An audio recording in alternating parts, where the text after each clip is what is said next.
جناب پیغمبر صلی الله علیه و سلم فرمودند من احیا سنتی، کسی یک سنتی من زنده میکنه زمانی که دنیا فساد ای، دنیا گناه ای، دنیا افلاس ای، اما او جوانمرد میخیز یک سنتی من زنده میکنه در حالت وزبینی امت اسلام که سنت های من خار شدگی ای، یک سنتی من ای روی اخلاص زنده میکنه، همین عمل قد از دنیا گذره اجر 100 شهید میگیره.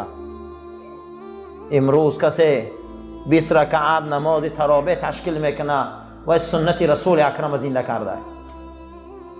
کسی که اگر 20 رکعت نماز تراویح تشکیل میکنه و سنت حضرت عمر زنده کرده. کسی که با یک ختم در رمضان میکنه او سنت صحابه را زنده کرده. صحابه پیغمبر این دین برای ما آوردن، اونها بسیار عذاب کشیدن،